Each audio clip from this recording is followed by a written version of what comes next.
Let me tell you something funny. Not haha funny, but ironically funny. The same party that celebrated Para Para or the Para Para Constitutional Court judgment, calling it a victory for accountability, is now or was screaming conspiracy over Julius Malema's firearm sentence. On 7 May 2026, the Constitutional Court ruled that Parliament acted unlawfully when it rejected the Section 89 independent panel's report on President Cyril Ramaphosa in 2022. The panel found there was a prima facie evidence of potential misconduct and constitutional violations. The EFF welcomed the judgment. They said from the beginning, the EFF has been the lone and consistent voice demanding accountability.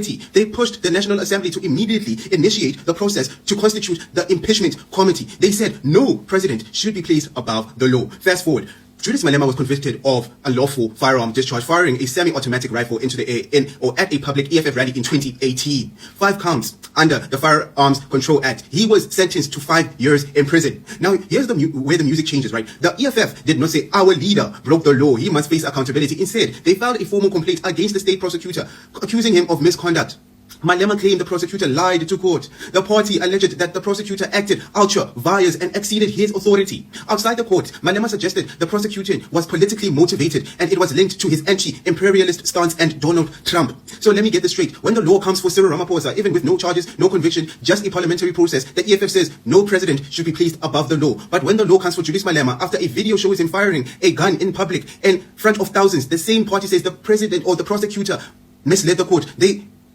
This is an abuse of power. They are attacking us because of our politics. That is why they're trying to get the leader of the EFF in jail. That's what they claim. But here's my point. I can play the same game as well. If I was a Cyril Ramaphosa fan, I would say South Africa took this country to the International Criminal Court over alleged genocide in Gaza. The world knows this. After that, propaganda against South Africa exploded. Claims of white genocide, farm murder, lies, threats to AGOA. So let me say this, guys. I can claim that Para Para case is being weaponized against Ramaphosa because he's the leader of the party that dared to challenge this country.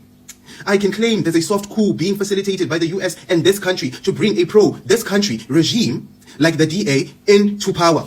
Those are the same excuses that are being used by the EFF. But here's what I know. The EFF will reject my logic. They'll say Ramaphosa broke the law. There's evidence. He must face consequences. And they would be right. They are right. So Ramaphosa must face the consequences. But when it's their leader, suddenly it's racial. It's US lobbying. It's the prosecutor misled the court. I am not defending Cyril Ramaphosa if he broke the law. If the evidence supports impeachment, hold him accountable. I've said this before. I don't defend corrupt leaders, black or white. I'm not attacking Julius Malema. If the state prosecutor acted improperly, challenge it. That's right. But here's my problem. You cannot celebrate when the law comes for your enemy and cry that there's a conspiracy when the law comes for you or your friend. The law is either for everyone or it's for no one. You understand me? When are we going to think for ourselves, guys? Not for the party, not for a leader, not for a tribe, for ourselves. Accountability is not a weapon to use only against your opponent. Justice is not a suit you wear only when it fits. Think for yourselves, guys, or others will keep thinking for you and you keep sharing your own chains. Always.